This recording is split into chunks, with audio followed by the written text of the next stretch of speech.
Fantastic. I just want to check the audio level for all three.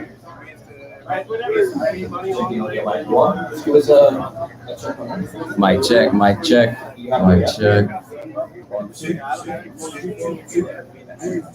What happens when I turn this one up, though? Is it possible? Yeah, because I really got it. Yeah. Okay.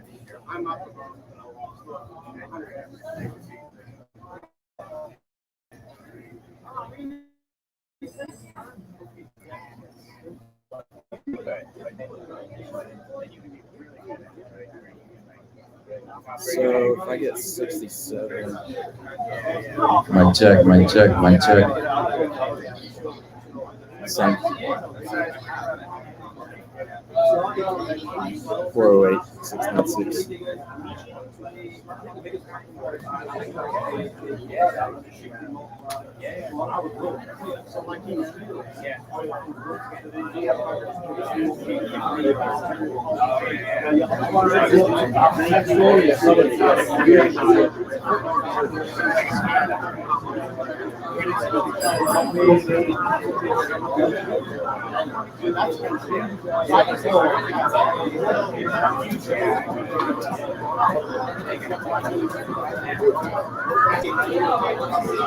Daniel.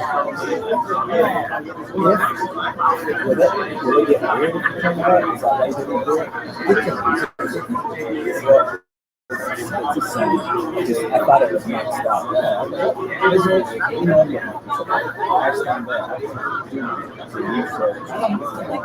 One more. Oh, yeah.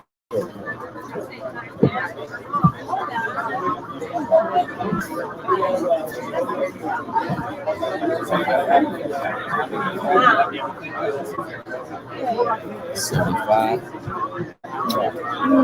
How are you? Better now. Huh? Better now? Why? You were not okay?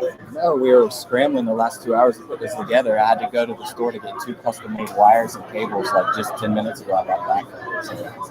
So Check, check, check, check, check, check, check. That's good.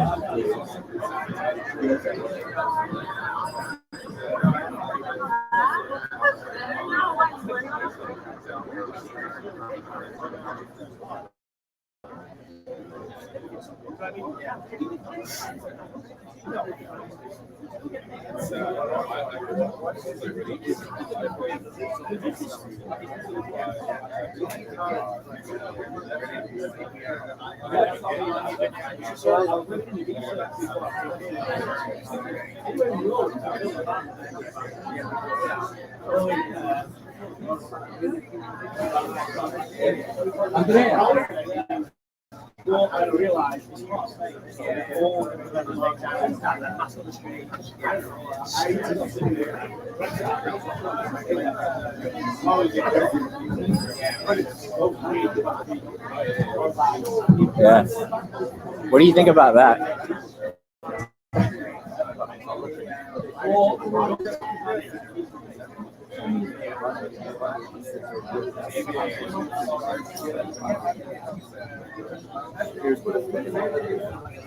I'll put it down, but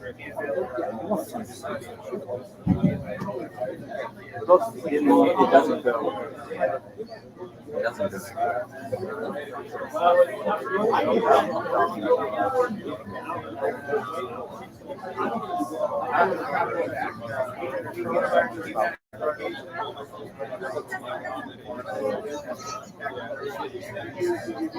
Or I've got a grip lock.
Hang on, it's just working on it now. The camera's just went. There's about a 20-second delay.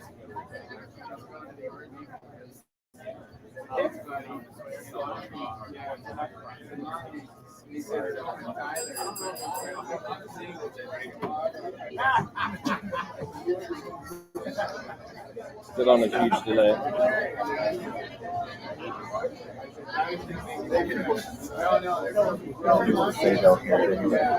Yours looks fucking good. Right, but next time we can put Instagram on the screen, right? I'm sure. You can't. Instagram's really locked down. I'm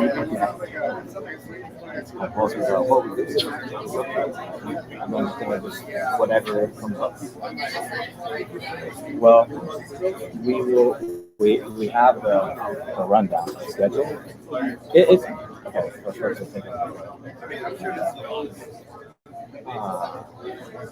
we're just going to let everyone know the deal, the format, and with a little printout from our table. We get everyone up to the slide though. While doing that, get a couple people to share. I'll find out newbies. I want people to be using slides like a little bit. So, yeah, I'm going to speak to everyone. We're starting now and give everyone 5 minutes to put questions on this slide just to feel interested. That's what we're going to do.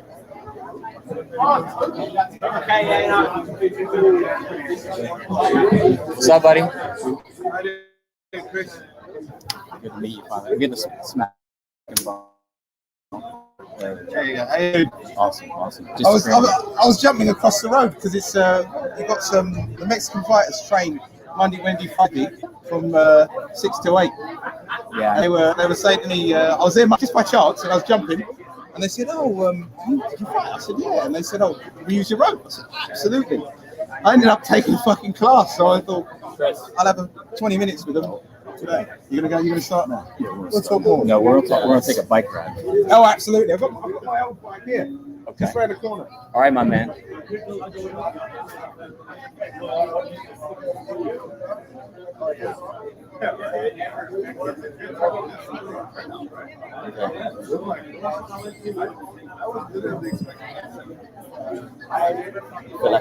Bitcoin's crashing.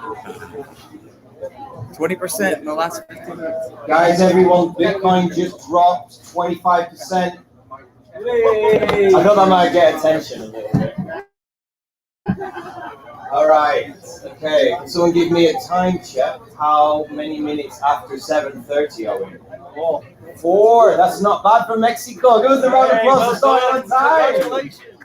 Now, if you can see someone on your table that's still talking, can you just tap them on the shoulder? Are we good? We're good. All right. I really want to thank everyone's patience. New venues come with all sorts of trials and tribulations and many things. I want to check the guys at the back. Can you hear us okay? Yeah, we're all good. Guys at this side, we're all good. Okay, we're working on two little small mics tonight.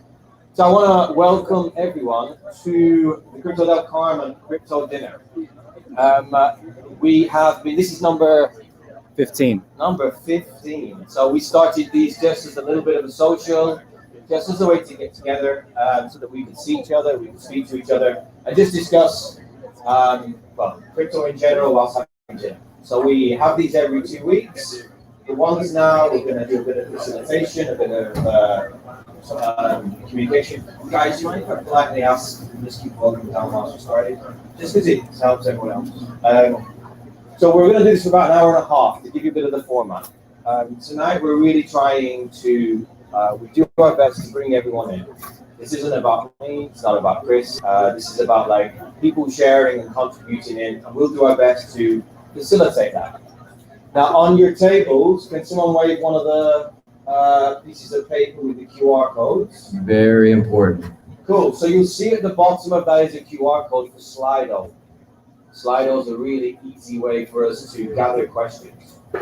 So I'd love everyone to scan it with their phone. There's no KYC. I don't care who you are. You don't have to tell us who you are. This is an anonymous event, apart from the ID you might have given to open the tab.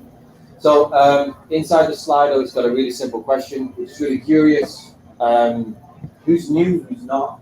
So whilst you're doing that, I just want to know who's never been to one of our crypto dinners before. If you can raise your hand. All right. And who are our crypto dinner OGs that have been before? Wow, not many at all. Half hands. It's okay. Once you're in the Slido, if you can have a think about the topics or questions that you would love to discuss tonight. Now we have some things we're going to discuss, but there's no point us discussing things if people don't want to discuss them. So like half of you in this room don't have a clue what you want to talk about, but you do, because you're here for a reason. So I encourage you, the Slido makes it easier than me walking around handing a microphone and going, what would you like? See? About the weather. About the weather. Yeah. You're British. British people talk about the weather. So use the Slido to put whatever questions you want in. If you don't put any in, we do have certain topics we're going to discuss, but it's much easier if we discuss the things that people want to discuss. Let's have a see. Okay. So we're not getting too many minutes. So I really encourage you to do that before we start opening it up. The Wi-Fi code is on the back of your tissue papers. So if you need the Wi-Fi code, it's on the back of here. Now we are streaming to where? We're streaming to Instagram and Facebook. We're on the Crypto PLAYA Facebook group, and that's looking like the better feed at the moment. Yeah, that one's just for recording. Yeah. Cool. So let's have a seat. 1, 2. 1, 2, 2, 2. What's the joke about it? I know, don't worry about it, man. It's cool. So let's have a see. I really wanted to, it's always really good to just understand like who's been here and who's not. So we got 10% of the people in the room who are totally new. We've got a third that have been here a while but still feel new. A quarter that can swim, and nearly half of us here believe blockchain. Awesome. So we've got a really good mix. Now that's really good because we can go deep. But for the people that are new, we have to make sure that we're explaining it to everyone.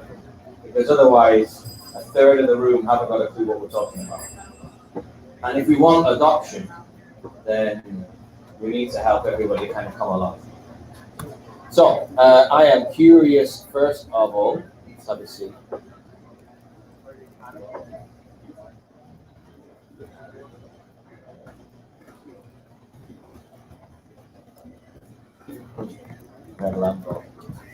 So there was a conversation in the group today that was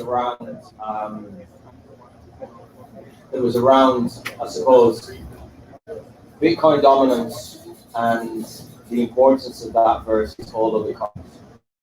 There's always a conversation at some point between Bitcoin and shitcoins and altcoins.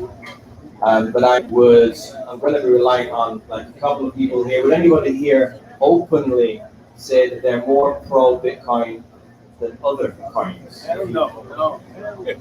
Anybody besides Nacho there? Find the flag in the corner.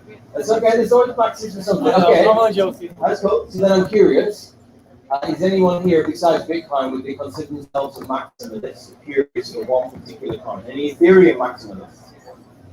Any XRP maximalists? Yeah, buddy. Okay. Okay, wow, hang on. So who considers themselves an Ethereum maximalists. Like Ethereum is the best coin on the planet. All right, cool. Thank you. Only through honesty did we start dialogue. All right, so we got 1 for Bitcoin, 2 for Ethereum. How many for XRP? All right, like 4, 5, 6. Any for Cardano? Yes. Wow. All right, 6, 7. Okay, am I missing Tron? All right. Well, okay, let's go do a few more. Dogecoin maximalists. Oh, 1, 2, 4. Am I missing anything that someone thinks would be missed out? Shiba Inu. Shiba. Safe move. Safe Moon, Shiba, and Camrocket. Raise your hands. I'm hoping it'll go somewhere. All right. I mean, everyone hopes rocket. A little double in there.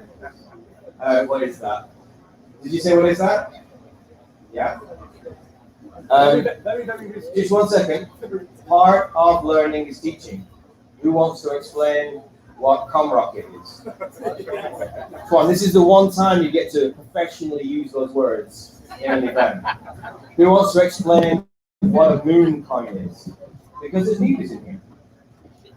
We're just high coins that. 1 second. Oh, got mad for. Oh, you put it It's okay, don't worry. Hello. What's your name, brother? Jimbo. Hi, Jimbo. So what I'm asking, I was doing What is a moonshot coin? moonshot. Is a coin that lately seems to have some like a quadrillion coins in circulation, and there's a shitload of them, and most of them will go nowhere. But if they get enough hype around them, then they will probably make a shitload of money. Like what you could have made off Bitcoin 6 or 7 years ago. I think that's right. Good enough explanation. Anybody not understand? Now I'm curious. Does anyone have a view if shitcoins are good for the crypto industry? No. Good No. for making money, but not Good for making money, not good for. Why aren't they good for the industry? I know you are. They are. They are. So you're going to start some dialogue somewhere. All good. So for me, shitcoins are good. These kind of coins are destroying the credibility. It makes it look for people from outside going, if I'm buying Camrocket and it's going to, 1000x or something, there's no credibility whatsoever. This is not going to kill, in my opinion. I would agree with that. Anybody disagree? Anyone think moonshot coins are really good for crypto? The industry. Yeah? You could share? I mean, it's really good is the stretch. Good for adoption. General cryptocurrency adoption. Dogecoin. Pause there. Can you guys hear him at the back? Yeah, you're okay?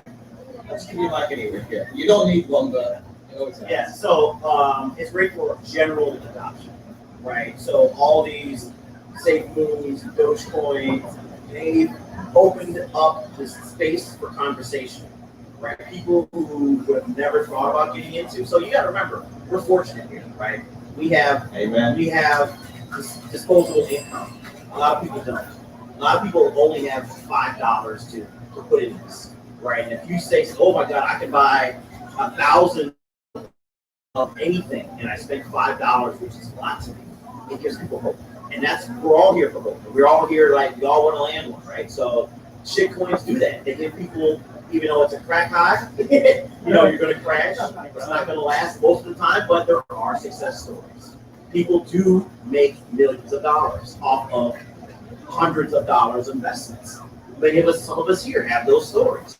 That's what shitcoins are about. Do you differentiate? Words are important, yeah? So we started with moonshot coins. We ended with shit coins. Because I have a very different definition between those two. Well, yeah, it's called success. There's people in this room that would consider every other coin besides Bitcoin a shitcoin. That's stretch. That's absolutism. To a person who is pro Ethereum, everything else is a shitcoin. Yeah, So we're just spreading things. Well, we're a community. We are a cryptocurrency community, right? And so it's like a family. You don't get along with all your family, but you're still related. And in reality, our tides rise and fall together for the most part, unless you're in some really horrible coin. But if you're in a Cardano, an Ethereum, an XRP, a Bitcoin, Tron, if Bitcoin goes to $100,000 by December, we're all going to be wealthier in this world. A rising tide lifts all boats. I like that. I'll take that. Keep a hold of that mic over that side of the room. We'll see if it kind of moves around. Just don't dunk it in water. That's all I ask. Okay, cool. So, because I feel that the word shitcoin is a trigger for me, only because I'm pro blockchain, and I'm not a maximalist of anything, but for me, grouping, seeing as we've used it, grouping CoinRocket in the same category as Ethereum and Cardano is just, we all have uncles, that uncle Norbert that we don't like, it's just not right. So for me, the moonshot coins are the meme coins. They don't have inherent, they're not designed for any purpose other than the moon, and they create huge adoption and huge chatter. But I think when we're looking at some of the other coins, there is utility, arguable. Because some people think there is no utility, but I like to create that distinction because the word gets thrown around. Can we pass the mic to the guy in the middle? Anthony? No? Antonio, Alberto. I was just going to add that there are some coins that have an intrinsic value. It's not just a coin. Like transfer with the increased regulation, there's coins designed by their system architecture of the system. It's actually hard to get anything because considering that what you turn System, actual system. You want me to try to put it? I have it here, so I can try to line up this letter spot. Real world problem. Want me to try? Can you give me some examples of those? you can just you can see it just kind of comes up. Any others? Cardano, it's like Ethereum's, but a different design, a more democratic design. Cool. So XRP and Cardano can offer good utility. Anybody want to counter that? The Cardano technically still vaporware. Cardano is still technically vaporware. It's going places like Ethiopia, Rwanda. What's vaporware? Not actually working. Not actually working. We'll be Okay. doing on the 12th of September. 12th of September. What's happening on the 12th of September? Smart contracts. Smart contracts with Cardano. Okay, cool.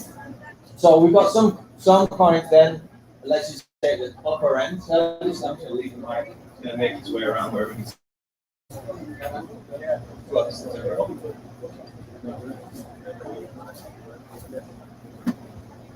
Cool. Go for it. Okay, cool. So that last little bit is like, this is just from my own personal view. Like, obviously there's, what is it? Like last time I looked, 9,800 coins on CoinGecko, and I choose CoinGecko because CoinMarketCap lists them all. Yeah. That top 50 holds a lot of coins, so they definitely can have utility. And we could argue all day whether Cardano's vaporware or not, but they're certainly trying to do stuff. Whereas your meme coins are not; they're there for something else. Okay, cool. Thank you very much for that. Just keep the mic kind of around there for now. Okay, remember, guys, that's what your Slido's for. If you see a question on your Slido that you like, upvote it because we're here to discuss whatever you want to discuss. Otherwise, I'll just talk about what's on my brain, and you don't want to know that. So we don't have any upvotes at the minute. We've got some web privacy questions.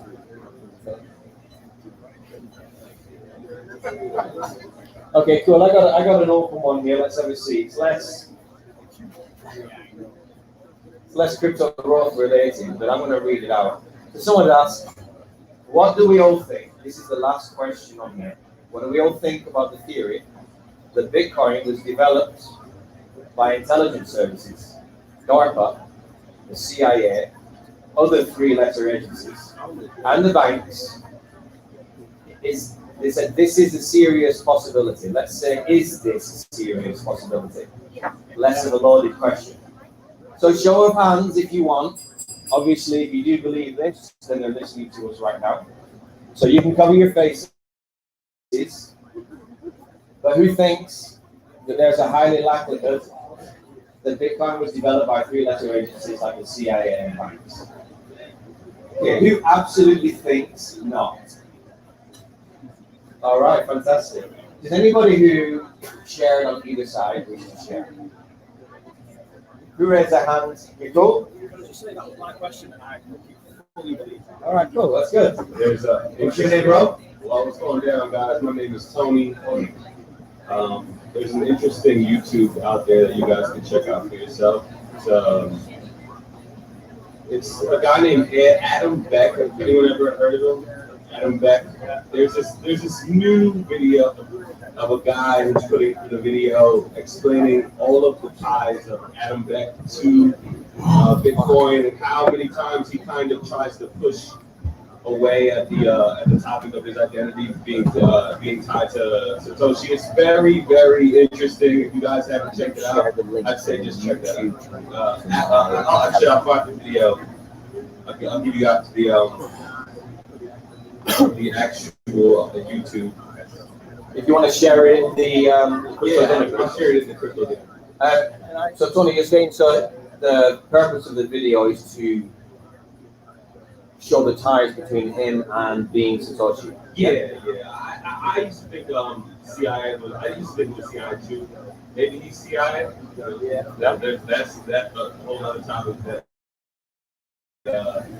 Based on this video, I think it's strong. It's a pretty strong argument. It's worth considering. Cool. I'm gonna go and get this mic and leave it to this man. Let's go. Let's go. Keep it calm. What's your name again? That's it. It's a bit of a long-winded one, so I'll try to be short. But basically, the bankers who I think are doing all this because we're moving into a new financial system, and they will control everything no matter what happens. The cryptos are going to take over, personally, I think. Do you agree? Right. Yeah, the bankers will eventually take over cryptos and run the show. Not necessarily. I think that's coming with CBDCs. And I think that was their plan from the beginning. And if you look at any major advancements in technology that we've had, they've always come from the military, from the CIA, or DARPA, like the internet, Wi-Fi, 5G, so many other things have all come from the military intelligence services. And if you look at what the bankers did originally, back in 1913, when they created the Federal Reserve, they did the same thing that they're doing now. They went out, told everyone that the Federal Reserve was bad for the bankers and good for the general population. There's a good book called The Creature from Jekyll Island, about how it all happens. Some book. Yeah, and I just think they're doing it again 100 years later. They set up the financial system for this 100 years, screwed it by printing however much we want. Now they're ready to transition us over, but I think that if they came out with their own technology, which is cryptos, and said to the world, right, we just screwed everything up with our money manipulation, blah, blah, blah. The general population would probably feel a lot more apprehensive about getting involved. Or if they release it as Bitcoin through a pseudo-anonymous account, get all the cypherpunks in first, who would originally be against the new system, so they got them on board first. Then they get the people that are like the same as that, but a little less extreme. And then, obviously, once all those people get involved with the system, all they've got to do then is crash the current financial system, which is definitely what we need. And yeah, then they'll own everyone, basically. Some people are going to be all right, but the people that end up with the CBDC wallets, where you have to do as you're told, otherwise they turn it off, and they're going to be very impoverished as people. I think it's just a perfect plan for control, more world control combination. So I appreciate that. I hear it all. Yeah. I'll try my best whenever someone makes any comment to just devil's advocate. Yeah, whether I agree or not. yeah.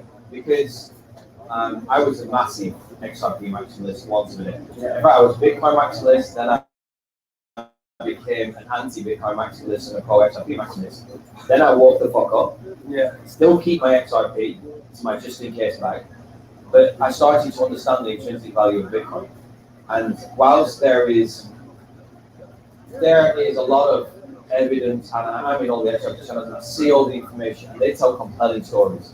You spend enough time in any one count, they got compelling stories. Yeah. Like the compelling stories why Bitcoin will take over the world and there won't be another coin, it's compelling.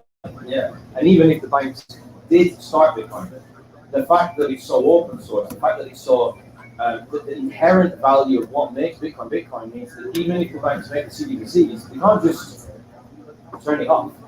But I mean, I don't know if you've heard about the fact that when quantum computers are finally released, I mean, we're already hang it out in the military services, they got technology. But I think As far as we know. I'm pretty sure they've got. But I just want to, and we're always going to bring this in, whilst this is a discussion, we mix fact, opinion, and we say these things. So we're pretty confident, based on the facts of what we know with quantum computers, that it would make sense the military got them. They don't know it. No, of course. But it's good to be But clear. I have seen a lot of stuff about Google putting nanobots in. Well, I can't remember what it was all about, but you see lots of stuff about it. But there is, I don't know the ins and outs of it, but apparently when quantum computers can be used by whoever, they will be able to mine every single Bitcoin like that, and that will destroy the Bitcoin. Like all proof of work, they will destroy all proof of work, and then obviously they'll have to use proof of authority, proof of stake, blah, blah, blah. Yeah. And this is on the basis that we have a quantum computer with enough qubits. So quantum computers are measured in qubits. And I think we're at 14. Anyone confirm that? Someone did about 14 qubits. And you need something like, don't quote me on this, like 60 qubits to break cryptography. And at the current track record, we're about like 100 years from that. But that's with what we know.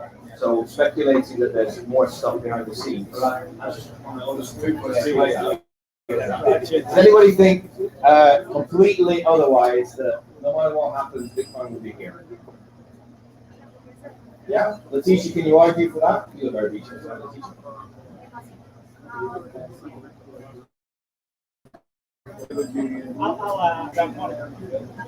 Quantum computer. Well, I mean that's the big quantum computer. Does anybody not know what quantum computing is? Which quantum computing really fucking.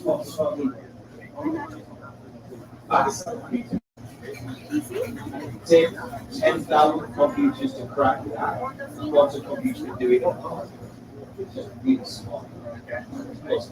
Well, let's say that quantum computing is great, but that you could it's gonna be up to rank, whatever. Just in that, it's fundamentally misunderstanding the nature of quantum computing. Quantum computing don't understand completely how it works. It's like several other phenomena in science where they can, for example, like black hole, we can see what's going on, we kind of intuit into it, but we don't actually know what some things are just straight up make sense. So that's true.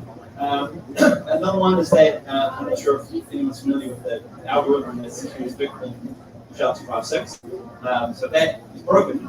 I don't know if anyone understands just how many, everything in the world is secured by SHA-256, or even at least secure. Hang on, I want to pause there because I feel like that point was lost. Okay. Would repeat it, but I would show them. SHA. Just we're a bit we're a long way away. It's on and off. The SHA-256. Stand. Probably just the receivers are over there. Over there.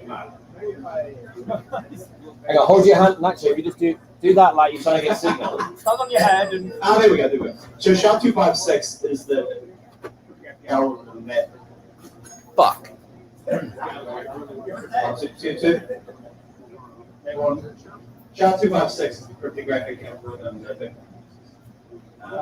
and that secures, we want to say, yes, but around 80% of everything on the wall that requires secure cryptography, like banking and everything else, in SHA-256. So it's a protocol you would use to create a secure cryptography. Yeah, that was an encryption algorithm. And so if you want to show SHA-256, just this one, don't put bad things in Bitcoin that are going to go wrong in the world of that. And if that happens, you can just switch to another hashing algorithm. It's relatively simple. Relatively simple. Because I did read that the advancement of quantum computers is a threat to any cryptography. That's a fair statement. Yeah? I don't know if it was just a proof of work. I heard the proof of stake proof of authority. Anything other than proof of work will be okay. Anything other than proof of work will be okay. Proof of stake and proof of consensus would be okay. They have no encryption, so they're all fucked. Yeah, I think we're talking about I think it was the algorithms that the computers can have to figure out. They can just figure them out like that, rather than. But I think his point is if you have so the difference here is one, we're talking about an algorithm to mine something, whereas we're talking about if all cryptography is secured with a particular protocol. If you have a machine that could break that protocol, you wouldn't mine anything. You just take everything from every. It doesn't matter whether it's proof, because all the proof does is release the token, so to speak.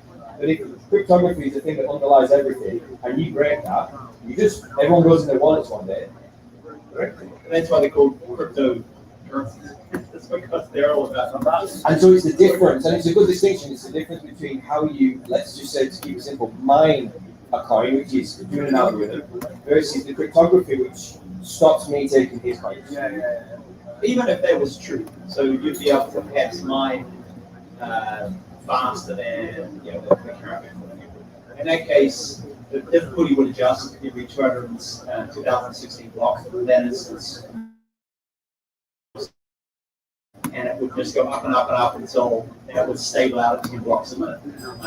And even if you were able to mine all the Bitcoin that exists, that remains to exist, that's like 3 out of 18.6 something or other. So it's like relatively total Bitcoin in existence anyway. So the majority is in the hands of everyone else. Cool. Okay, so your body seems to be an anti-food preferred. Signals. Okay, we're going to leave that there because that only interests probably half the room. Alberto, you want to comment on that? New comment. We have a new comment, people. A new comment. Incoming. I have a question for Bitcoin maximalism. What happened when several exchanges managed to get to agreement to get back several transactions, or I don't know, transactions to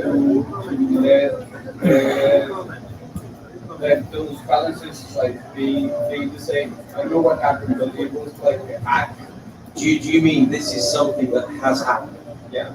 In 2018, I think. Several exchanges got together. Yeah, Binance, it was involved. I don't To remember. reverse a block. Yeah. Now, do you know what he's talking about or not? Binance been talking about like rolling back the chain, so they don't have the hash now. I was going to say, I don't You have know. to hash like double the speed of the network to. Yeah. I don't have Do you know that it happens or that they, because that could have easily been a headline. yeah, but that's why I'm telling him like Asking the question. Yeah. Because I'm pretty, I'm going to show. Yeah. Hang on, you have a question to say about that? Kind of what you were talking about with what was it, state? Yeah. What about something like billions that have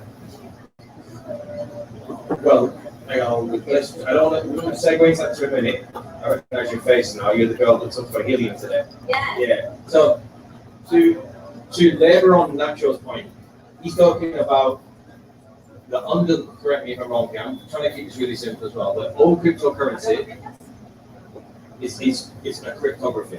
It means it has a key to unlock it. If you unlock it, you get everything. You can just take whatever you want. That has nothing to do with how a network provides authentication of transactions. So some are proof of work. That means a lot of machines have to run an algorithm to say that you sent him some money, and we all agree. Proof of stake does it a different way, proof of coverage does it a different way, but that has nothing to do with the fact that they are all cryptographies. And if you break the cryptography, you own the network.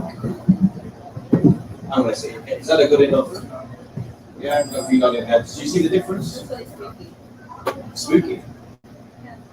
Yeah, I mean, people forget that. I think we forget with cryptography, cryptocurrencies, it's crypto, which is cryptography. And that's, it's nothing new. If you break, in the wars and everything, everyone had a way to send messages and they had a way to decipher the message. If you could break that encryption, you read every message. If you read every message, you own the network. That makes sense? The point here that Alberto made, I'm with Nacho, like you, as far as I know, unless you get 51%, you can't reverse it. Because you said you forked the network. Really fork the network. Reverse. Does that make sense? If you find it, get it here. Is it mine?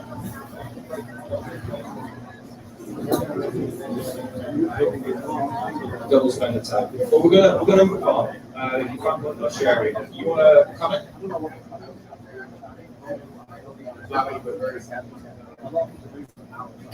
They got a hold of private keys.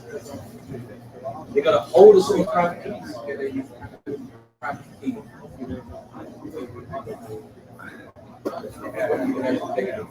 For me, it's relaxed. That's not nothing to do with They can see, and Bitcoin was actually compromised, but it's actually they just got a hold of somebody's private.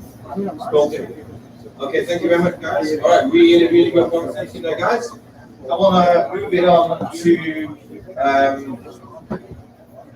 discussion that probably everyone's interested in. No one's upvoted it though, but maybe fully worded.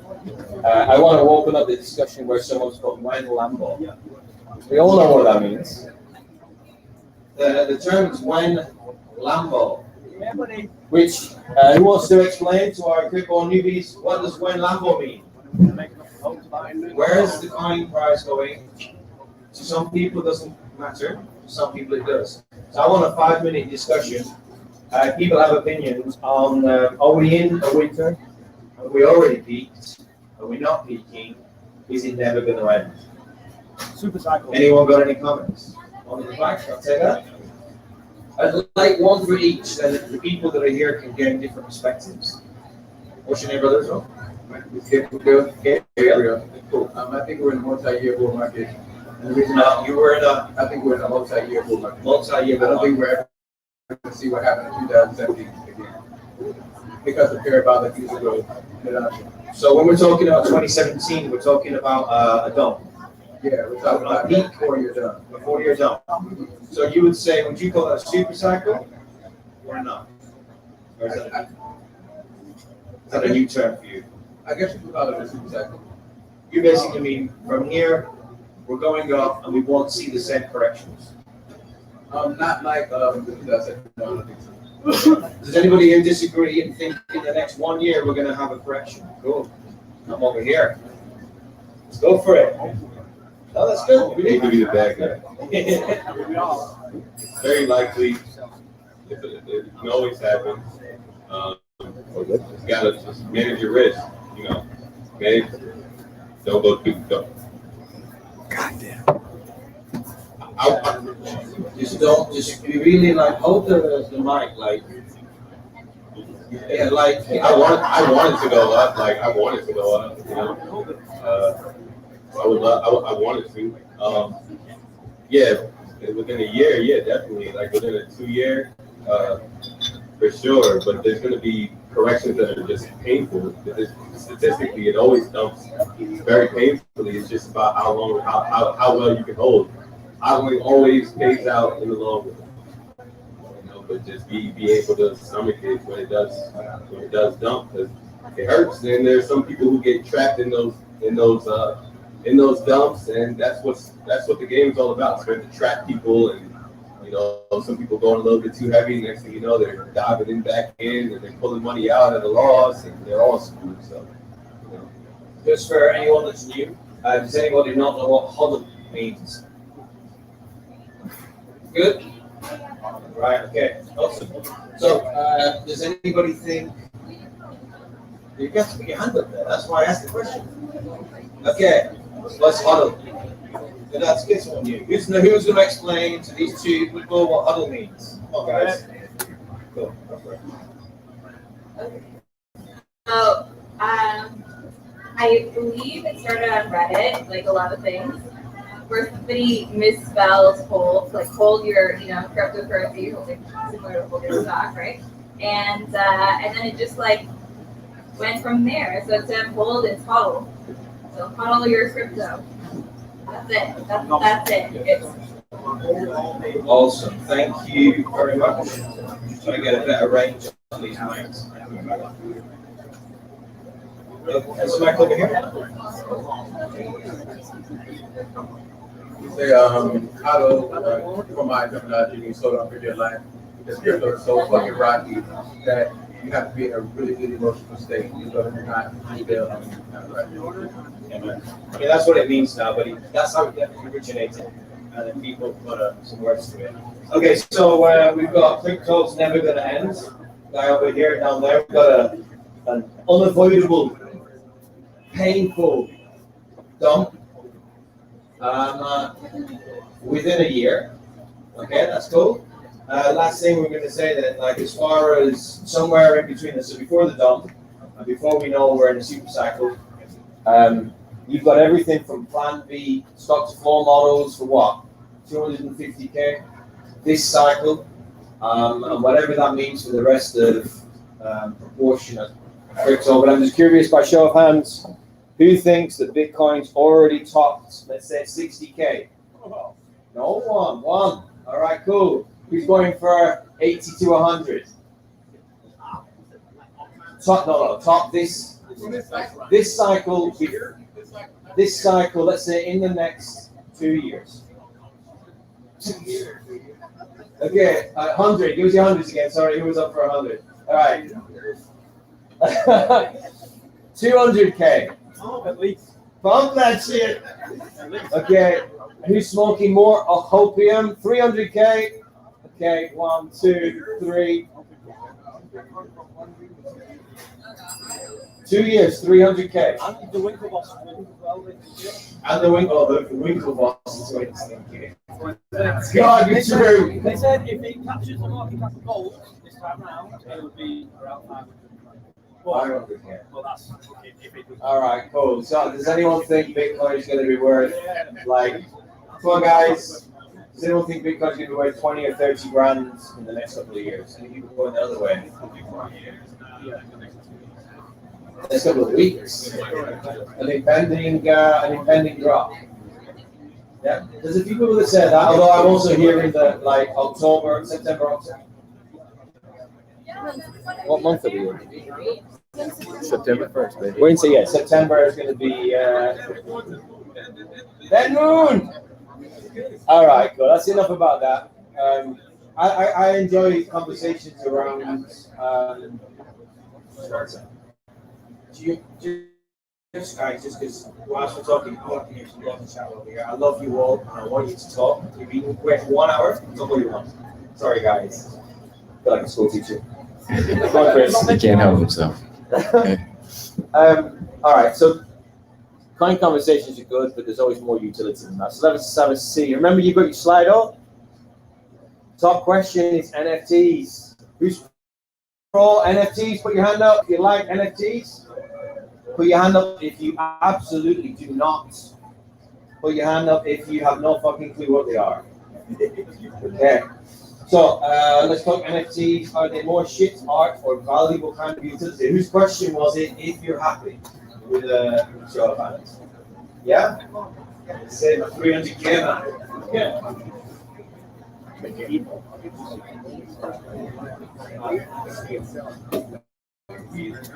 Yeah, no, the question was just, I mean, NFTs are massively in the news last month or so. Stephen Curry bought some crap, Justin Sun, Tron just bought millions. I mean, kids, teenagers are making hundreds of thousands of dollars now on this. So is this just for the, you know, what do people think? Is this a big Dogecoin?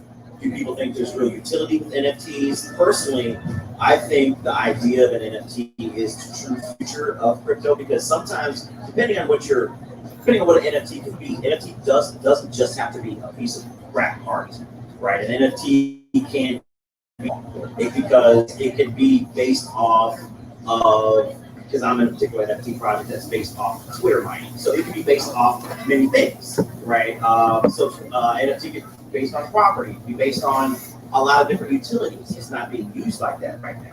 So just for the team, just for everyone, I posed that question because I just wanted to kind of hear everyone's opinions on what they think NFTs are today, where they think it's going. Is this a bubble, or is this going to be a long-term piece of cryptocurrency? Really good point. So, does anybody want to fly the flag? We're going to go, remind me your name, man. Anthony. So we're going to go the opposite first. Does anyone think the NFT, particularly the NFT art world, collectible world, is a bubble? Anyone think NFTs is a bubble? fucking wire. Well, I do.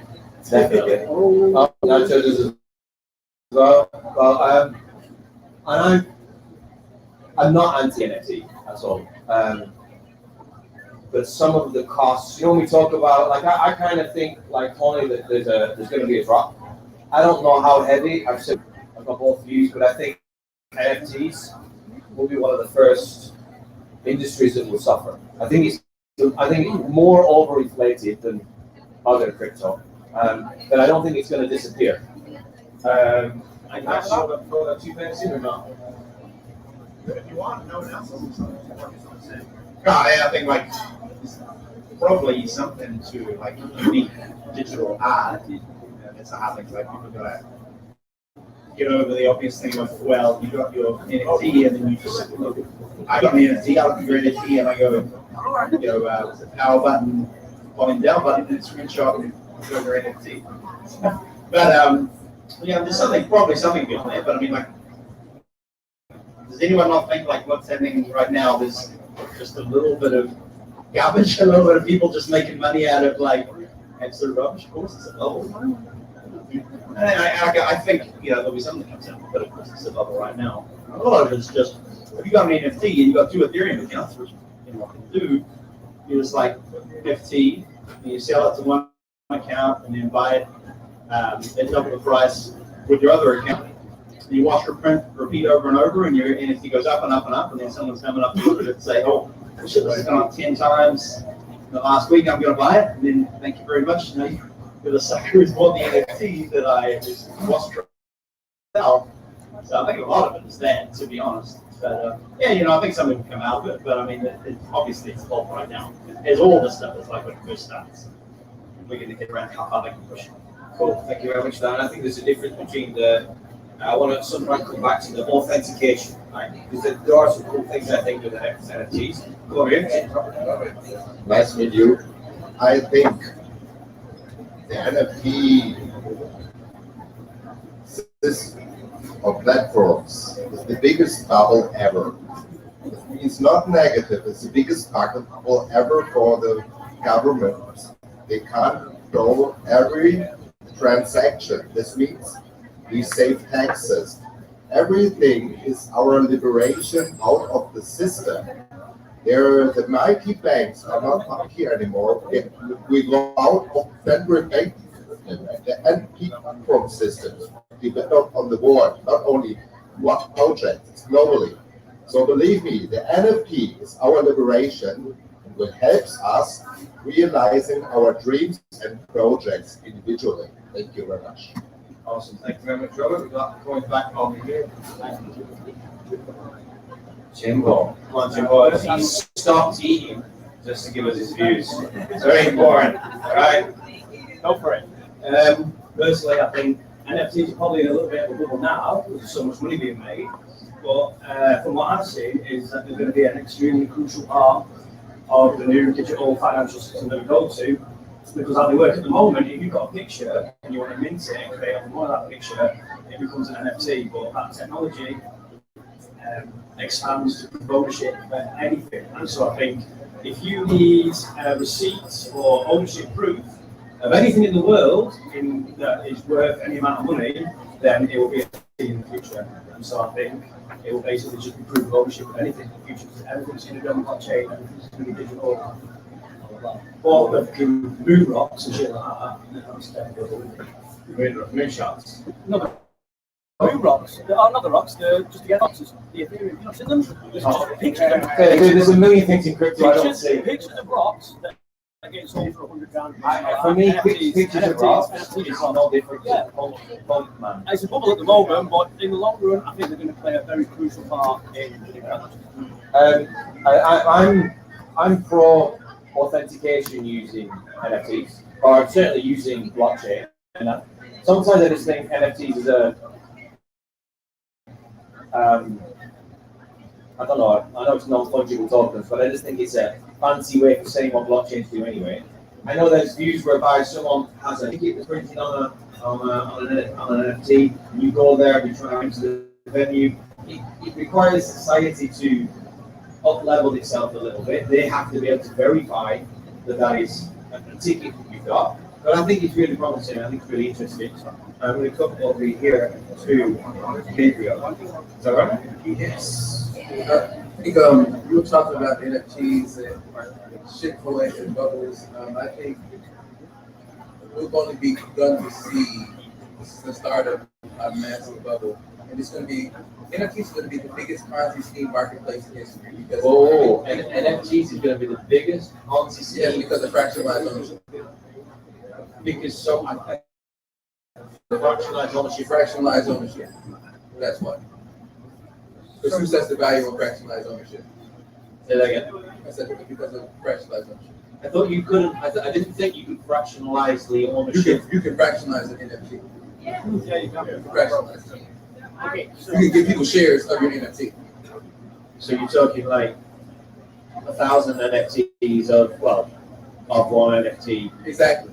1,000 pieces of one. Like what we do in the banking system now. Yeah. So can I propose a question? Of course you can. I actually, so we had this debate once, and I got told that that's not possible. No, it's possible.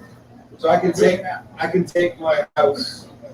At some point, it can be on a blockchain. There's no person, and I can take my house, put it on a blockchain, split it. My house is an NFT. Yeah. So how? So question here. Question. There, I'll come over there in a minute. How does that differ from tokenizing any asset? So this is a sexy word. Yeah. Right, because when we talk about tokenizing assets, and then all of a sudden NFTs came about, there was a part of me and I was like, what's the difference? But I think when NFTs first came about, it was about art, I'm going to say. There's no difference, yeah?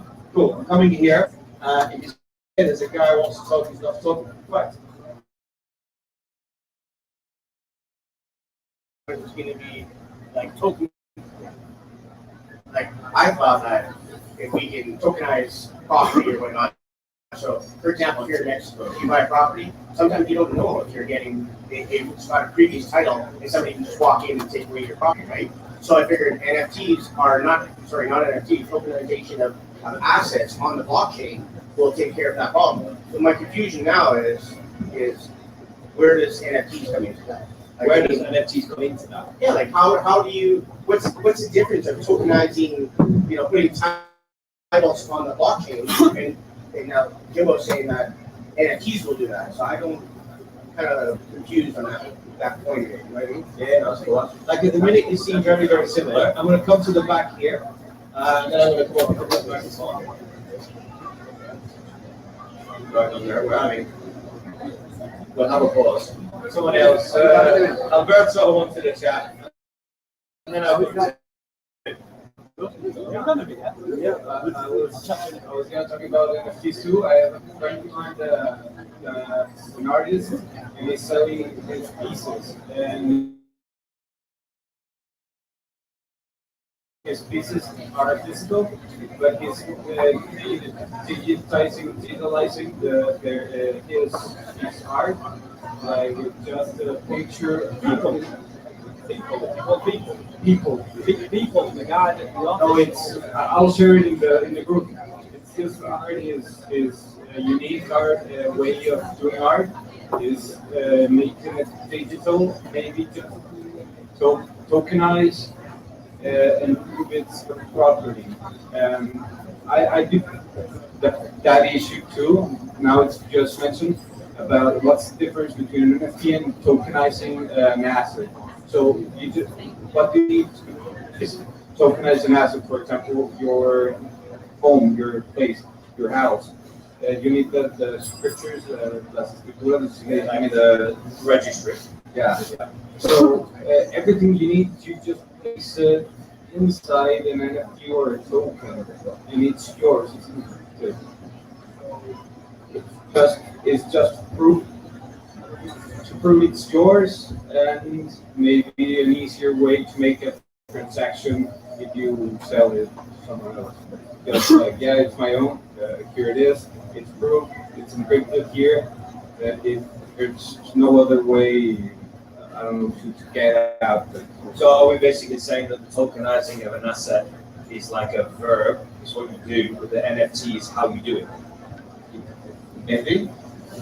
Okay. Well, we're We're going to go to the guy at the back. 1 second. Let's have a seat. What's your name, bro? Thanks, guys. My first time here.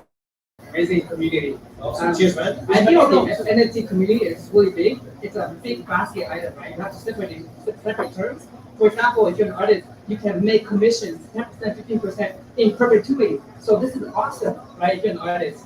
So if you think about like Vincent Van Gogh paintings, Moet paintings, where are people getting all those money from to buy those paintings? It's money laundering. So NFT is going to be a big market for money laundering in the future for the elite. So, and then secondly, what's going to take off in the future, and this is just the beginning, is the NFT gaming, like Axie Infinity, Gala Games, just to throw these guys out. Also, you can buy Castle Gala Games for $2 million, and that's where the group buying comes from. There you go.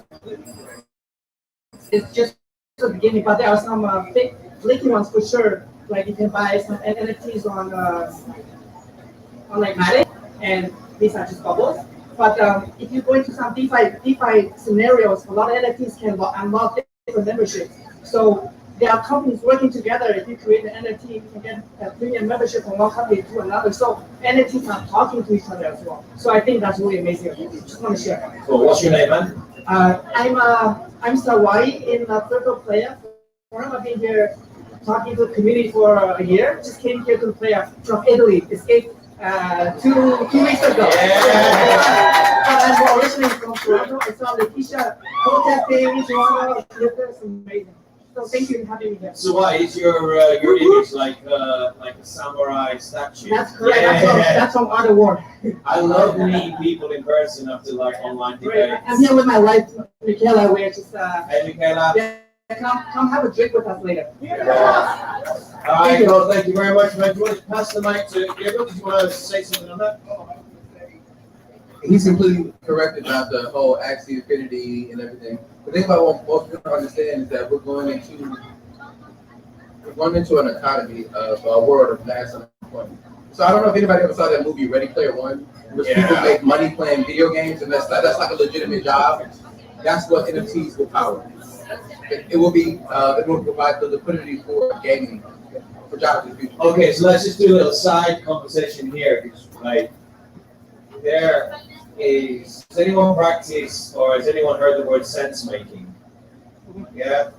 Like, is it, I don't know, like, I started doing sense making about 1.5 years ago, and like, sense making 101 is not getting too caught up in things. And the rule one is, as soon as you believe this, you have to go and spend a week over here and learn the opposite.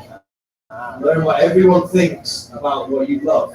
So I'm currently exploring the people that think blockchain is the devil, and that blockchain is the worst thing to ever happen for humanity. Which I tell you now, as a person that has been pro blockchain for 5 years, it's really fucking hard.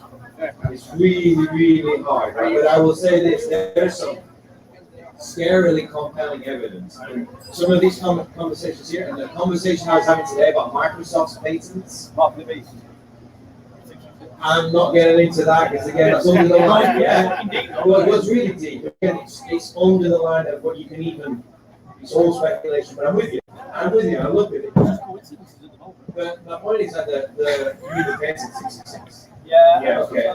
But let's stay on the stuff that keeps everyone in. Yeah, because this is the problem with some of the stuff we talk about. Split, when we lose half the people. If we're looking at the future of blockchain, and you have Microsoft, who are patenting full bio signatures so that you can be on, I don't even know if these are words, be on their blockchain, doing what they're doing and being paid for it. Which isn't a game, but it's you're going to earn money by consuming and being in their ecosystem. Right? I don't know if I'm for or against that, but it's a little bit like, we say like, I can butter a slice of bread, or I can stab some. But the knife's not inherently bad. So like, the question is like, whether blockchain is bad or not isn't the question. The question is there a darker side to blockchain? Because if you've got people being paid to game, like, I'll ask you a question. Is anybody not okay with that? Is anybody not okay with the gamification of games where people can just be paid to just be in that world and ecosystem? Hang on. Let's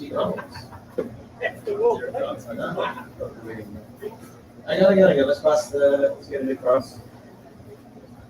And I'm not saying that I'm for it. I'm just being the devil's advocate. To me, that's not the problem. The problem is let's look at China, because China as a government is the furthest along in developing or issuing cryptocurrency to their populace with digital yuan, which they're going to be giving out to every attendee at the Olympics in 2022. You're going to get yuan. If you go to the Olympics, you're going to get free currency to China, but you got to spend it in a certain amount of time. You can only spend it in the venue. So that is a precursor of what the future is with these central banks, which are eventually going to collect this free money, because we are going to be unemployed.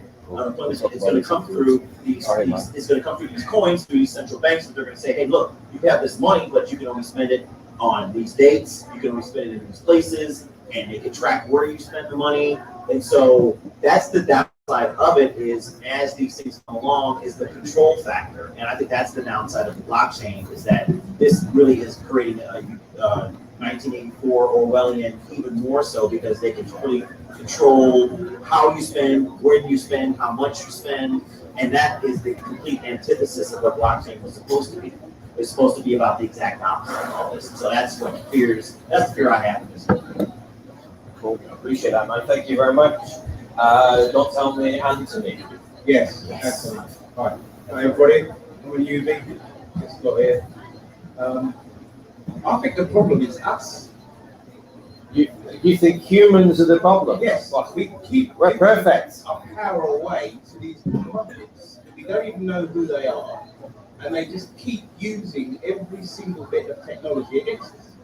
That's a smart man right there. And unless we up our consciousness, this is only going to be bad for us. Because we don't stand up for anything. We have these muppets we don't know on TV telling us what to do, and we go, let's do it. And they know that.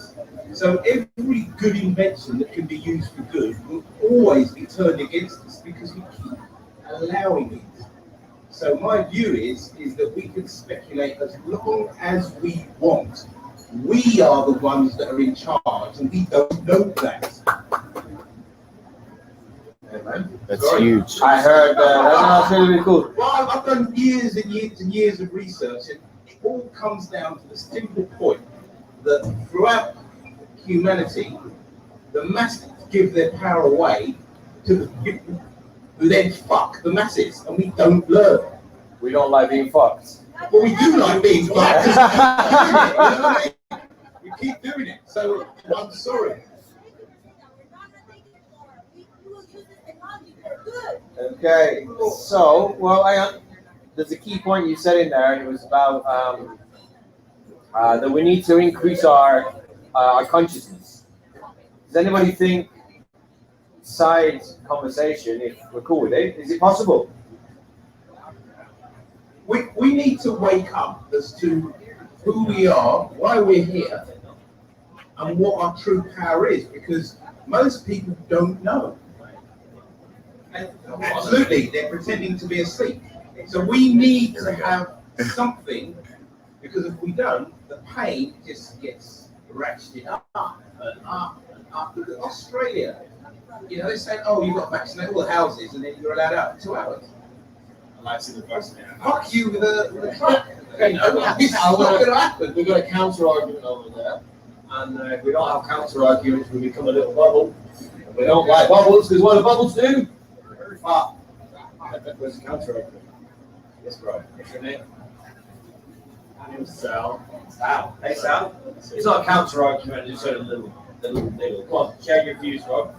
So, obviously, we always try and hold the mic like on sides, like a really gentle thing, like you're gonna do to really delicate cigarette.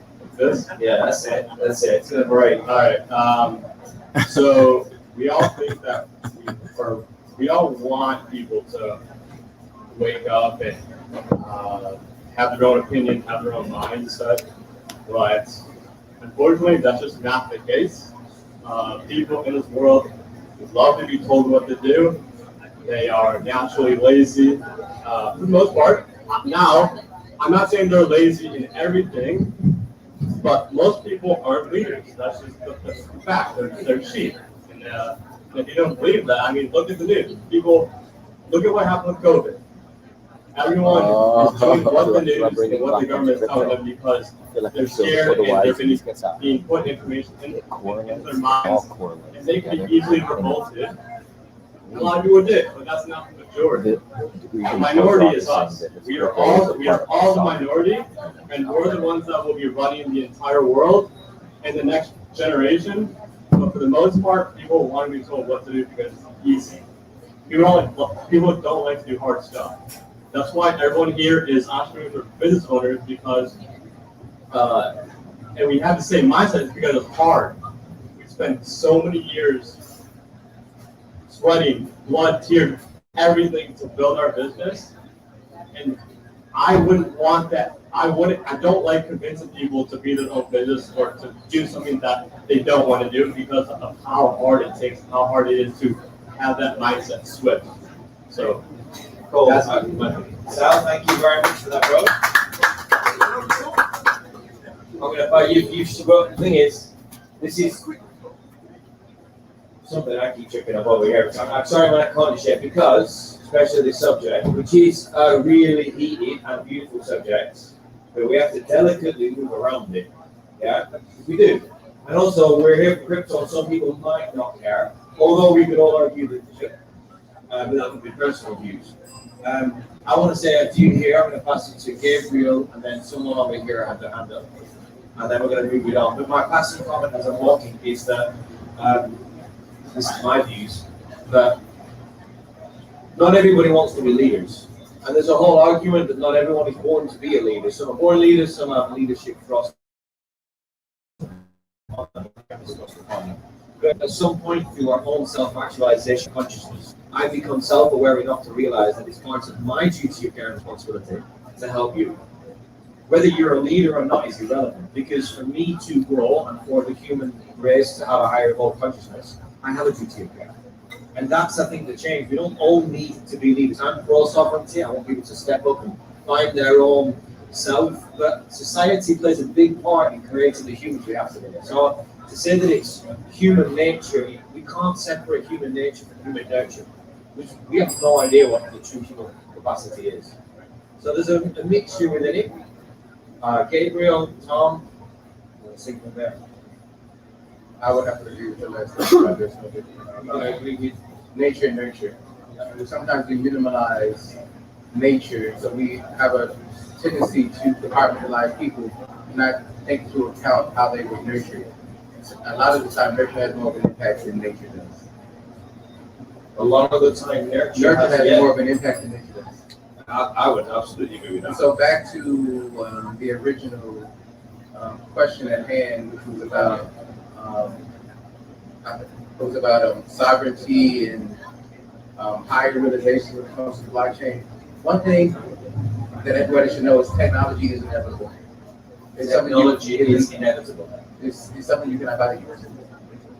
And so you either roll the tide and make money along the way, or you get destroyed by it. And so that being said, the reason why I say this because right now, if we're thinking about first world right now, United States. I'm from Los Angeles, California. One of my clients is basically attention token BAT. So if you know BAT, if you bought BAT, that's one of my clients. And so we always have these masterminds in the office about projections of the future. And so, because that's how you say it at the curve, is projecting into the future. And so one of the things that California is now doing is they're testing basic income. Postmates, yes, Postmates already has robots. Uber already has electronic cars. We're trillions of dollars in debt. And now we're about to be faced with another wave of mass unemployment due to artificial intelligence and AI, right? No more Postmates jobs, no more Ubers, and all the other jobs that artificial intelligence is going to take. So what are people going to do? They're going to be at home getting universal unemployment. And with that universal unemployment, they're going to be reinvesting that into blockchain, playing video games to earn more money. So there's not going to be enough jobs for people to have. And so the thing about it is that where we're going, it's inevitable. There's really no fight against it. It's more so being vigilant and educating yourself so you can stay ahead of the curve. I appreciate that, and I'm gonna hold on to my own comments. So what's your name, man? Thomas. Hey, Thomas. I think a lot of the main takeaway here is a lot of people appreciate the sovereignty and the anonymity. That's why they're into crypto. They like the anonymity. They respect that. That's what they're promoting. So I think, if I think of the solution, what is the methodology to, number one, copyright yourself? Copyright your identity and your face, and put that on a smart contract and on the blockchain so that you own you. Because right now you don't. I like that. If you can do that and claim yourself, then you can evoke a licensing agreement that anybody that uses your data for commerce has to pay your fee. We're talking about digital sovereignty, blockchain sovereignty. Exactly. That means that you can't fucking steal my name, my face, and all that. Try and use my data to sell on Facebook or in any other capacity, or you violate my terms of my contract, which is on the book. A caveat to that though, unless you sign their terms of service first. If you sign their terms, which No, I know you don't, but I'm just sharing that because there's always, well, as soon as we start playing the legal game, they're very fucking smart. Yeah, I'm with you on it. The essence of what you're saying there is right. simple. So I mean, I don't know the technological aspects to solving that solution. I know the legality side of it, but I don't know the technology side of it. That's why I'm here. That's my part of my questioning and why we're here is, how do we take claim? How do we own our identity and our image and our data? And anybody that wants that has to negotiate with us. They just don't get to steal it all the time and monetize it. We're going to answer that now because we're going to be wrapping it up soon, probably in about, what, 20 minutes?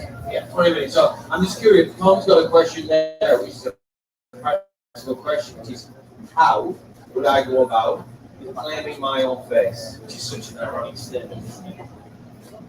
So can anybody here afterwards, just so we can see, who's the person that could help answer that question for Tom? Who could take a person's face and put it on an NFT and claim it as an identity? Anybody? This guy called the back, Salma. Can someone give him a nudge? Salma. Someone here. Yes. Someone's asked how you go about claiming your face and your name in an NFT so you own it. I don't need an answer, but could you help them answer that question? Okay, do you know what? Just go speak to Sal Rock afterwards. That's cool. Okay, last comment we're going to take here. We're going to move to the last subject. Ladies and gentlemen, was studying economy in 1993 in Germany, and one of the first sentences of my professor was that economy is made by human beings for human beings. And what we now experience is that technology is also made for human beings, but technology is now against us. I speak about big techs. The censorships is now going on, and I can say you, I make Zoom meetings every week 2 times for German people with 40, 50 participants, and they think to leave Europe and not, Switzerland, Austria, they still think to come to South America, especially Mexico, Paraguay, and what happens now is a great, massive movement from people out of the deep state countries, especially Europe, to the paradise. So we make it happen. Thank you very much. Everybody's welcome to join us. They should be on the slide. Awesome. Yeah. You want to share? Take the one thing off. Well, just speak to school. Hello. So I wasn't going to say it, but here we are, so I'm going to say it. I'm Chris. I'm new, and if you don't want to kill me after what I said, then I'd love to meet you and make some new friends here. But I just wanted to talk real quick. It's not that bad. So, about how everyone thinks AI is going to kill all the jobs. It's a hot topic that I kind of see all over the place, and everyone thinks it's doom and gloom, but I actually have a complete opposite perspective on it. And here's why. It's 2021. We have self-driving cars. We can launch missiles. We can man missiles. We have AI that's getting very, very good. Google and Facebook know more about you than you know about you. And yet here we all are sitting in a bar in a nice place, and most of us actually still have jobs. So what I think will actually happen instead of robots coming and taking away all the jobs is the jobs will just evolve. Nobody here goes out and farms their own corn or grows their wheat or makes their own bread anymore. But with as life becomes cheaper and more democratized, it'll actually enable people to focus on tasks and things that they actually enjoy doing, like art and sports and new hobbies that they can then monetize if they want to. Thank you very much, Chris. Yeah, I'm actually, I agree with that. But the conversation I had today, that does require a level of ability to find your own purpose. It comes back to consciousness. But in general, I'm with that same view. I want to finish that topic there. A couple of people have reminded me, and I owe you an apology, guys. We did actually have an agenda, but that agenda was set like 3 weeks ago, and I'll be really honest, I forgot. That's also the one. Of course. Apparently, it's hot right now. It's hot, right? It's hot. Everyone, this topic is hot. No pressure. So, of the 5 topics to discuss, the hottest topic is Ethereum London upgrade. Ethereum. I'm calling bullshit at the minute. We've got 5 topics. Do you want it? We've got 10 minutes to discuss one topic. All right. Put your hand up if you want it. These are the topics: privacy devices, using private devices, phones, laptops, Dogecoin, Solana and Cardano, which is a conversation about different blockchains, Ethereum London upgrade, Binance KYC and KYC things. 5 topics. All I want to know is who wants, you only pick one. Who wants 1, which is private devices and phones? Nobody. Who wants 2, which is Dogecoin, the good, the bad, and the ugly? Well, it's all going to come somewhere. Who wants to talk about different blockchains, Solana and Cardano? Oh. Who wants to talk about Ethereum London upgrade? Okay, and who wants to talk about Binance KYC and regulation in crypto? All right. No. We've got 10 minutes. Nobody can do DeFi in 10 minutes. All right, so we're doing, I forgot. Cardano. So this is a conversation about different blockchains, right? My brain's not engaged with it at the minute. This was actually my question that I put in. And the reason I put it in originally was really starting to understand that there are 10,000 coins, 9,900 are no good. But there's a difference in coins between utility coins and blockchains. And so I started to look at the difference in Solana, Cardano, Ethereum, Bitcoin. So does anyone, let's just start to open it up. And we've literally got 10 minutes maximum, right? So we've got a couple of points from different people. Does anyone think the future holds a space where there are more than one? Am I right to say layer 0 solution blockchains? What's the right terminology for layer 1? Of course, yeah. Who believes in a future where there's more than 1 or 2 layer 1 blockchains? All right, who wants to pass a comment? Tony, still got his hand up. You the last to put your hand down. Give us a go. There's more than one road that leads to Rome. It's the old saying, right? So there's a lot of new tokens right now that are coming out that are kind of like integrating blockchains. So they will be like a highway, like a bridge or a toll. And maybe if you're on Ethereum, you can get over onto Matic, or you can bridge. They're called bridges. You can bridge over onto Phantom, which is the, a lot of this stuff, like he's talking about DeFi, is just like, who's giving the best yield? We want passive income. Well, if all my money is tied in ETH, I want to get over onto Phantom, which is booming with yield right now, but I don't want to get hit with that crazy transaction fee because of Ethereum stuff. Well, who can help me get move my money over the cheapest, the fastest, and make things work. So there's a lot of integrators like that, and there's going to be a lot more in that space. And so I think there's always going to be a new road that leads to Rome. Awesome. And 1 second, you got your book? I'm putting my hand up to him. Tell me, mate. Okay, anyone? Quick over. What was it about more than one multi-layer? Under the global economy, it's so big, and all these blockchains are now building bridges to each other. Like a really nice time. Oh, hello. Fluffy. Yeah, I just think that because the entire global economy is so big, not just one blockchain is going to function for the entire world. We're all building bridges to each other at the moment, and I'm sure some of them will fade away and some will get more popular. But I just think the scope of everything that's going to be built on the blockchain and NFTs and the whole world's going to be on the blockchain. So I think just that thought alone, yeah, definitely going to be more than one, two at least. Okay. This is part of the reason why I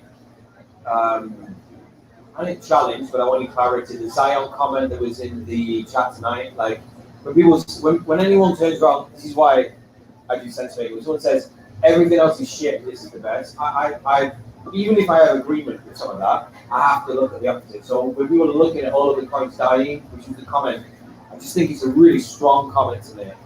Do I think that some of the capabilities of some of these coins will trump, I changed the word, will totally destroy loads of coins and that there'll be less in the future? Yeah. And if you look at the initial stages of the internet in what? Early 2000s. You've all seen that chart of companies coming and going and the money that they made. Like half of them are gone. Yeah. So, but what's the internet today? Like it's still built of huge main top 10 companies, but we're talking about protocols. So I'm pro with the guys that are at the back that will talk. Does anyone think that actually most of them will all be gone and there'll only be a couple? Yeah. The white one doesn't like to stay on. It's not designed for walking around. They clip on the helmet. You're asking if I think that, most of them will be But gone. most of them, we're talking about blockchains, not necessarily all the tokens out there. So right now, there's, as I see it in the top 15, there's 8 to 9 layer 1 blockchains-ish. But most of those will be gone. Let me get a picture. I mean, I think everyone's going to have a use case. I mean, right now, I'm looking at like CoinMarketCap or whatnot. We're looking at 10,000 coins. You're saying, right? 9,000 for me can be gone, right? And that's just got a use case that's actually going to prolong its life or actually show value. It's just crap. And for me, now, like for example, the SEC in the United States, they're screwing up the whole environment by going after XRP or Ripple, which actually has a use case that's gonna, it's gonna help the environment, help us advance, and then they're not going after the actual fraud cases, like stuff like come on or whatever. Like all these rug pulls, right? So I mean, that kind of stuff is killing the environment for me. I'm just a long-term holder. I'm just sticking to the utility stuff, and Cool. All right, anyone got, we got like literally 2 more minutes before we'll wrap up. We got any other views on layer 1 blockchains? Like different views, different uses? I don't know if people consider things like Theta. Would Theta be considered a layer 1 blockchain? Anybody know? Anybody know? Recently developed. Like I think Theta's like really, really promising. We're talking about decentralized, censorship-resistant video. Like hell, if there's one of the biggest places society has been censored, video is a huge one. So to have to run videos on the blockchain, I know that you have to understand blockchain enough to realize how big of a thing that is. Melanie, what would you say?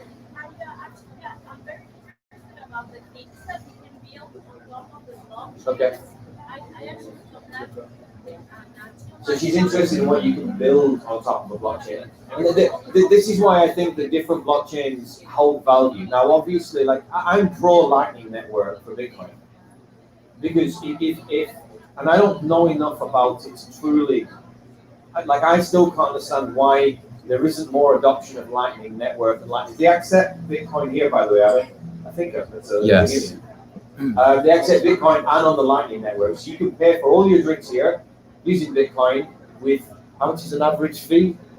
A cent? Yeah. 1 Satoshi, which is less than a cent. So 1 Satoshi transfer fee to pay for your drinks in Bitcoin. Like that's cheaper than XRP, which is, as far as I'm aware, one of the cheapest transfer fees out there, yeah. But nobody uses Lightning Network. And when I first found out, I was like, what the fuck? Like, why? It's too hard for a lot of people. But it's not too hard. If you're in crypto, it's not if too you're in hard. crypto, but a lot of people are hoping Bitcoin. But I'm in crypto. I only downloaded Blue Wallet a few months ago. I still haven't signed up. I have a dinner day with Nacho to do. But my point is that it's not too hard. But there's not. It's still very new as well. I don't go on an exchange and click transfer Bitcoin and see Lightning. I see Tron for ERC. So my point is that why is it not there? But with things like Lightning, we might be able to do video. I don't know, but the things you can build on blockchain, probably a big question for next time. It's a beautiful question because I think that question helps other people understand. We have a thing on our course, which is why the fuck should I care about blockchain? And it's things like all the stuff you can build on it. And it helps people understand it, but it's maybe not one for now because we have like a minute. And we have a minute because we're trying to respect your time. And in Mexico, the respecting of time as a European is an abstract concept. Very noble of you. As we know, well, that's the thing. Plus, also, they're about to start playing loud music with drums. So that's why we're going to. So I think we're going to.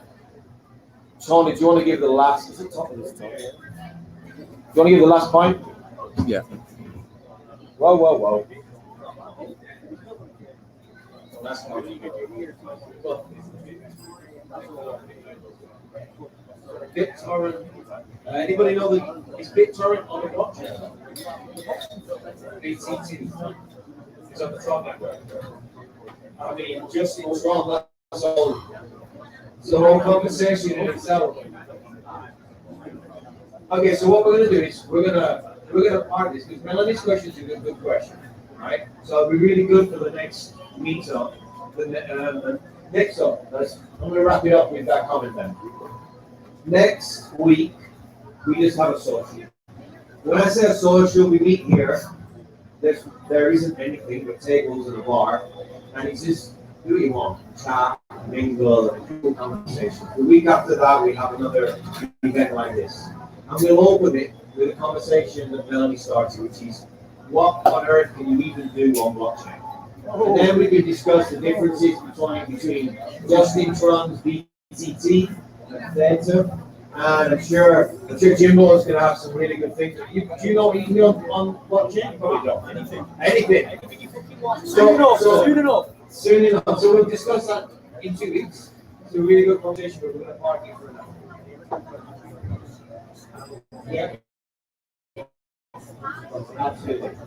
We're going to write these down, and when I list the things we're going to talk about, we will begin with those. Okay? So I do appreciate I didn't do this time, but for now we're going to respect your time. So it is 20:58, the last minute. I'm really curious to see. So this place is called Zitlasiba. Who's never ever been to Zitlasiba before? What's that? Half the room. So I hope you can agree. Like, it's a really cool little venue. Like, and what we really love is Danny, who came to the last crypto dinner. It's like he works. He owns it. Like a partner.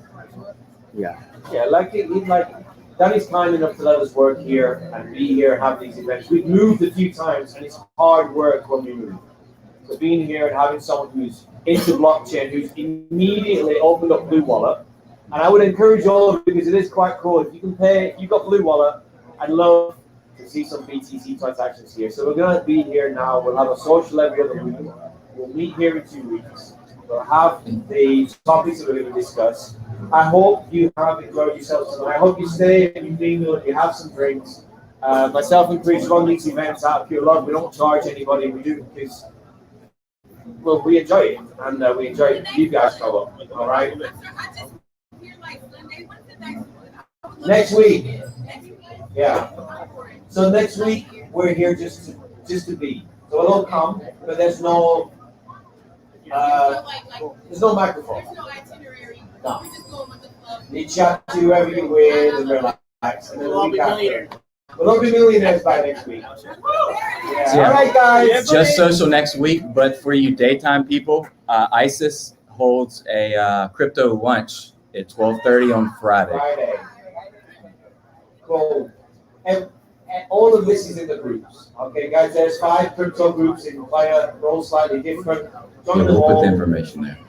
What? I said we'll put the information in. Cool. We'll put all the information in the group. Have a nice night, guys. Thank you very much. And take care, all right?